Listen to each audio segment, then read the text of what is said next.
Thanks a lot. So hi there, we are Team QR Card and we wanted to revolutionize the way you shopped during Corona. Basically, this is the current situation in Munich. So we know that in front of stores, there are quite a few queues, and sometimes store owners force you to, for example, get a card in order to count you. And that's why we wanted to digitize all of that, because physical objects are bad, as we know, and also being near other people is pretty bad. So we wanted to remove the queues at all.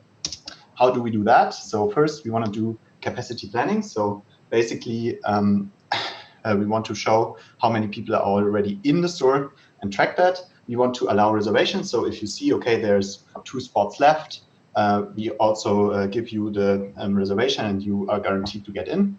And we want to have contactless tracking. So how does our system look? Basically, this is Anna. She can go to our website and see how many people are there and reserve a spot for her. That's then sent to a server in the cloud. And on the other side, the supermarket, there's Manfred, and he has a tracking app where he can track the people who just walk in and out. So he can also allow spontaneous visits.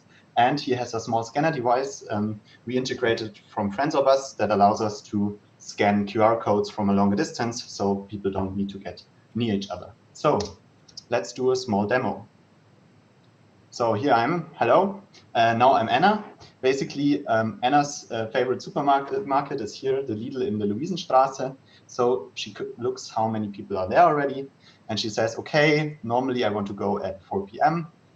Okay, this is the problem of PowerPoint. I don't see my mouse.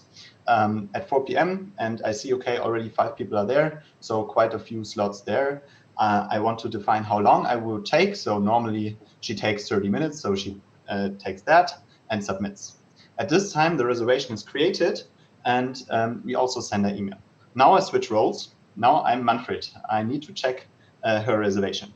Basically, I have this phone here and the scanner device here, which tells me how many reservations are already known and how many people I am allowed to let in. So let's see if the mail server already got our email. Yes. So this is Anna's email she got from the reservation store, and she has a check-in duration. So in this time frame, she should come, so not everybody comes at the same time. Then I'm scanning it, and it turns green. Okay, she can go in. On the other side, on the phone, I see the same. If I scan again, I can see, okay, reservation already checked in. She can't check in twice. So basically this works. If we look at our status, we see reservations work from end to end. Contactless tracking works as well. We have capacity planning that's in progress, so still some data is mocked, and we still need to implement more of that, but we already have quite a good concept how to plan the capacity, and we want to make it production ready afterwards. Thanks a lot for your attention. Stay safe and healthy. Thank you very much. Now we have 2 minutes time for the cherry. So in your project description on DevPost, you said one of your biggest challenges was to balance the spontaneous visits and the reservations. Maybe you can quickly explain what your solution is for this. Basically, yeah, that's a problem. We want to make it as live as possible, because the problem is if you, for example, prioritize reservations too much, it's bad for the store owner if the queues are getting longer and longer. If you prioritize walk-ins too much, then reservations are not guaranteed anymore.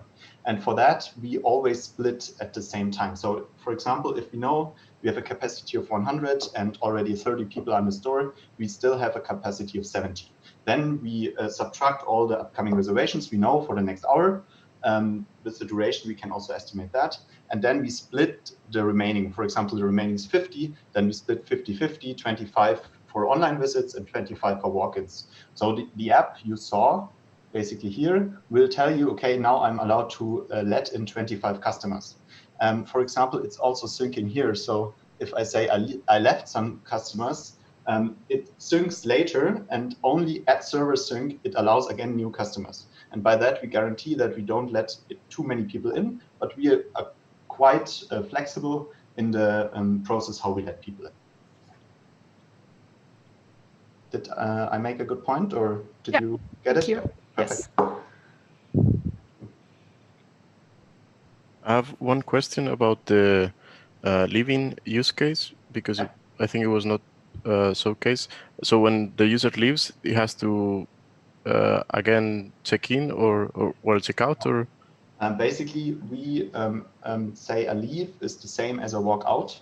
So at the moment you enter the store, we convert your reservation to a virtual walk-in, so that the walk-in is still split, but basically you just walked in. So it's the same, and at walking out, you just walk out without checking out again. So currently, it's also from a privacy perspective good, because we do not track how long you are in the store. We only track how many people are there.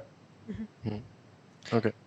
And did you also think about a way to eliminate Manfred, who stands at the entrance? Good question. No? We talked a bit about that, but basically, I think currently it's the only solution how you can really guarantee that nobody is, for example, doing something against the rules.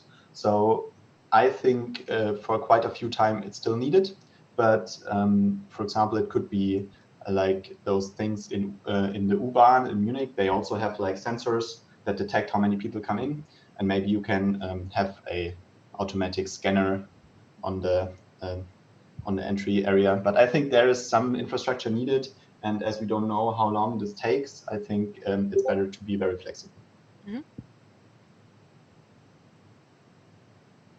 Thank you very much. Thank you very much. Thanks a lot. Sure.